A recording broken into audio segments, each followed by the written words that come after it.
بسم اللہ الرحمن الرحیم۔ السلام علیکم ویورز۔ آج کا ہمارا ٹاپک ہے کہ اگر police F I R registered نہیں کرتی قابل دستاندازی جرم ہونے کے باوجود تو ہمیں کیا کرنا چاہیے؟ What to do if police do not register F I are?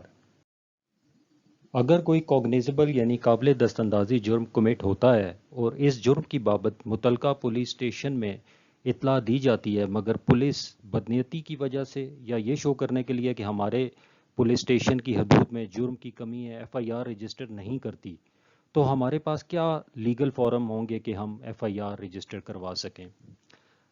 سب سے پہلے تو ہم ہائی پولیس آفیشلز یعنی ڈی پی او، سی پی او، ایس ایس پی، آئی جی وغیرہ کو درخواست دے سکتے ہیں کہ یہ جرم کمٹ ہوا ہے لیکن S H O F I R register نہیں کر رہا۔ ان تمام آفیسر کو اپلیکیشن دینے کی ضرورت نہیں ہے، ان میں سے کسی ایک کو بھی دے دی جائے تو وہ کافی ہے۔ وہ پولیس آفیسر یا تو ایس ایچ او کو آرڈر کر دے گا کہ ایف آئی آر رجسٹر کرو، یا پھر وہ بھی ایف آئی آر رجسٹر نہیں کرے گا۔ آپ نے ڈائری نمبر لے لینا ہے کمپلینٹ کے متعلق، کہ آپ نے ایس ایچ او کو بھی اپلیکیشن دی تھی اور ہائی آفیشل دونوں کو درخواست دی تھی، تو وہ ڈائری نمبر آپ نے لے لینا ہے۔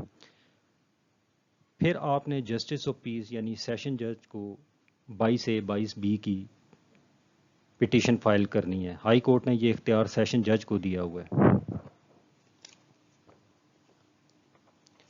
سیشن جج ایس ایچ او سے کمنٹ منگوائے گا اور آپ کی درخواست بما شواہد اور ایس ایچ او کے کمنٹس دونوں کو دیکھے گا اور ضروری سمجھے تو ایف آئی آر کی رجسٹریشن کا آرڈر دے دے گا۔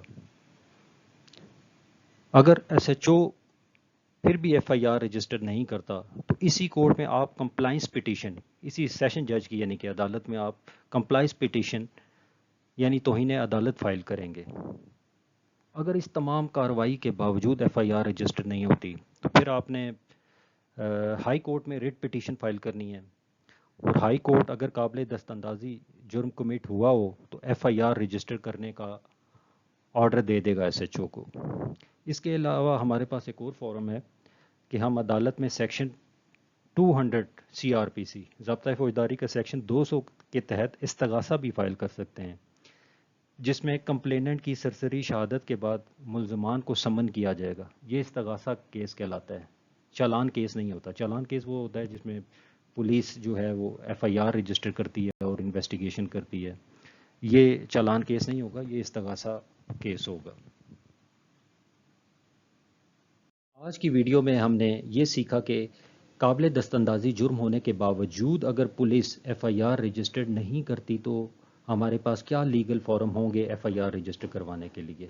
اس سے پہلے والی ویڈیو میں ہم نے یہ سیکھا تھا کہ ایف آئی آر کیا ہوتی ہے، ایف آئی آر کو کیسے رجسٹرڈ کروایا جاتا ہے، اور ایف آئی آر کے ضروری انگریڈینٹس کون کون سے ہیں۔ تو امید کرتا ہوں کہ آج کے لیکچر سے آپ نے ضرور کچھ نہ کچھ سیکھا ہوگا۔ اگر آپ نے سیکھا ہے تو آپ چینل کو لائک کر دیں، سبسکرائب کر دیں۔ اگر کوئی چیز پوچھنی ہو تو نیچے کمنٹس میں پوچھ سکتے ہیں۔ Thank you very much.